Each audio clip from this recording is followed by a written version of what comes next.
बड़ी बहन के हाथ पर एक गुंडे ने सिर्फ हाथ मारा था, लेकिन उसने अपने छोटे भाई जो पहली क्लास में पढ़ता था को बुलाया और क्लासरूम में घुसकर पूछने लगी कि उसे किसने परेशान किया।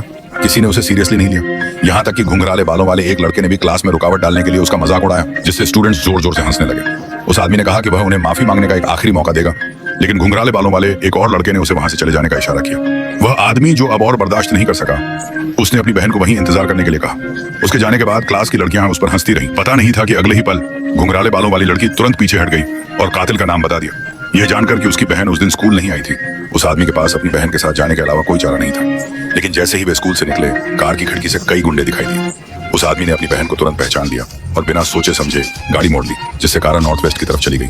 फिर एक और गुंडा शी लो बायहू कारा से टकरा गया, जिससे वह 800 मीटर लंबी खाई में गिर गई। लैक्सी नाम के उस आदमी ने इन कमीनों को सिर्फ इसलिए पुनर्जन्म लेने में मदद की थी क्योंकि उसकी बहन को धमकाया जा रहा था। कोई कल्पना कर सकता है कि अगर किसी ने उसके प्यारे पिता को नुकसान पहुंचाया तो परिणाम कितने भयानक होंगे। घर लौटने पर उसके पिता ने उसे 2 बार थप्पड़ मारे, उसे ठीक से पढ़ाई न करने और कक्षा में खिलौने की बंदूक से खेलने के लिए डांटा। इससे उसके पिता को गुस्सा आ गया। लैक्सी ने विरोध किया, कहा कि उसके पिता को केवल पैसा कमाने की परवाह थी और उन्होंने कभी भी उसकी और उसकी बहन की परवाह नहीं की, तब भी जब उसकी बहन को स्कूल में धमकाया जा रहा था।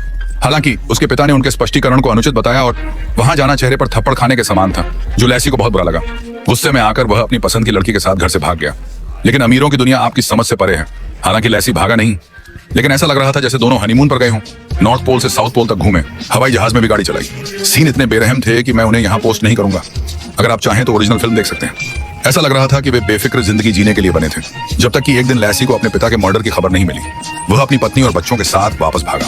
दरवाजा खोलते ही उसने सबसे पहले एक बूढ़ा आदमी देखा। ध्यान से देखने पर ही उसे अपने पिता के पेट में गोली का घाव दिखा।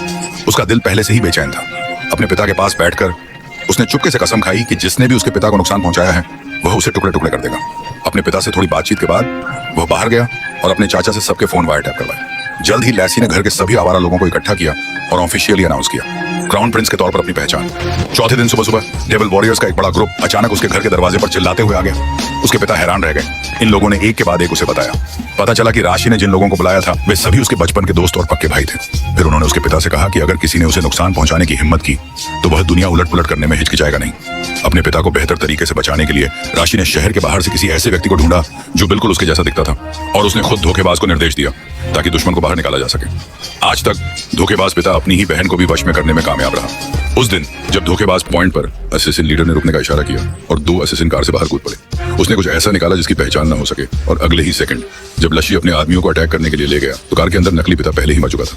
उसने सोचा था कि न अगली सुबह जब सब लोग गहरे दुख में पिता के अंतिम संस्कार में शामिल हो रहे थे तो अचानक एक जानी पहचानी रहस्यमयी शख्सियत दिखाई दी, जिससे जीजा को यकीन नहीं हुआ। लशी ने अपने जीजा के कपड़े देखे और पक्का थोड़ी देर बाद जीजा ने मौका देकर फोन कर दिया। इस बीच अंकल जो सुन रहे थे ने बातचीत पकड़ ली और लशी के शक को कंफर्म कर दिया। उसने उम्मीद नहीं की थी कि उसका जीजा उनकी शादी की ड्रेस चुराने की कोशिश में इतना बेरहम होगा। हालांकि यह सब जानने के बाद उसने उसे सीधे तौर पर एक्सपोज नहीं किया। इसके बजाय अपनी बहन के पास गया और उसे कसकर गले लगा लिया। उसके दिमाग में अपने जीजा का मौत से पहले का बिना कहा मैसेज घूम रहा था। अगले दिन वह अपने जीजा की कंपनी में अपने पूरी तरह से हथियारों से लैस गुर्गों को ले आया, उसे खत्म करने के लिए तैयार। लशी अभी भी संतुष्ट नहीं था। उसने अपने गुर्गे की शॉटगन पकड़ी और 3 गोलियां चलाई, जिससे वह तुरंत मर गया। फिर मरे हुए आदमी को पोर्क रिब्स और चावल में बनाया गया, जिसे उसने बड़े चाव से खाया। लशी को लगा कि उसने खतरे को खत्म कर दिया है। उसे पता नहीं था कि उसने एक बहुत ब्लैक ड्रैगन और उसके आदमी लशी के घर में घुस गए और बेगुनाह लोगों पर बेरहमी से गोलियां चलाई। गोलियों की आवाज सुनकर लशी के भाइयों ने गंदगी साफ करने के लिए शॉटगन पकड़ ली, लेकिन बिना अंडरवियर के होने के कारण वे भाग नहीं सके। इसीलिए उन्होंने पास में खड़े एक भाई की अंदरूनी ताकत का इस्तेमाल किया और लशी ने जोरदार एंट्री की।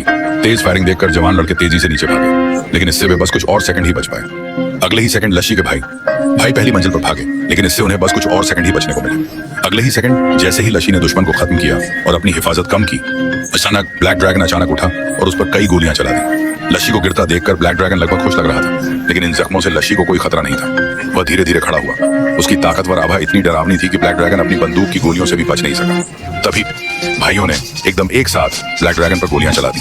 आखिरकार लशी ने ब्लैक ड्रैगन को पूरी तरह खत्म कर दिया और उनके पिता का खतरा टल गया। हालांकि इस लड़ाई में लशी वह भी बुरी तरह घायल हो गया और उसे अस्पताल में भर्ती कराया गया। डॉक्टरों ने उसे बताया कि उसने स्वाद और सुनने की शक्ति खो दी है। लैक्सी के लिए और भी बुरी बात यह थी कि एक गोली उसके अंडरवियर में घुस गई थी, जिससे उसके ब्लैडर पर असर पड़ा और उसके प्राइवेट पार्ट बेकार हो गए। अब उसे पेशाब करने के लिए 45 सेंटीमीटर की सिलिकॉन ट्यूब का इस्तेमाल करना पड़ता था। इसी बीच एक और आदमी शादी की रस्म कर रहा था। तभी अचानक एक आदमी आया और उसे बताया कि ब्लैक ड्रैगन का मर्डर हो गया है। यह सुनते ही वह आदमी गुस्से से भर गया। उसने चाकू निकाला और हमला कर दिया। पता चला कि वह ब्लैक ड्रैगन का भाई सांग ब्याओ था, जिसका दिल ब्लैक ड्रैगन की मौत से बहुत दुख रहा था। शादी की रस्म से पहले ही वह दुल्हन को ले जा चुका था। नतीजे से खुश न होकर उसने पड़ोस से 2 मीडिया वालों को भी बुला लिया। वह पूरी तरह ठीक हो गया था और आंगन में बिना कपड़ों के घूम भी सकता था। एक दिन एक अनजान औरत घर आई और कहने लगी कि वह उसकी भाभी है। लैक्सी साफ तौर पर हैरान थी। जो हुआ था उसे सुनने के बाद ही लैक्सी को पता चला कि उसका एक बड़ा भाई है। घर लौटकर उसने अपने दादा से पूछताछ की, जिन्होंने पूरी सच्चाई बता दी। अपने पिता और परिवार को फिर से नुकसान ना हो, इसके लिए लैक्सी अगले दिन पिस्तौल लेने के बाद भी उन्हें सांग ब्याओ। उन्हें केवल वही नैनी और दुल्हन मिली जिनका उन्होंने हाल ही में इस्तेमाल किया।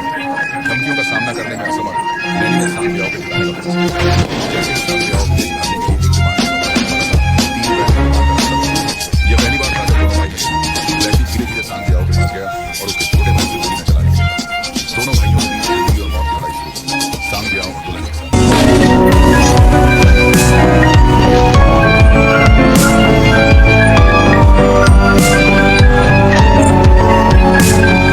从此拉希的家人受到伤害。好了，电影结束，我们下期不见不散。电影叫的时候总结一句话：为善不欲。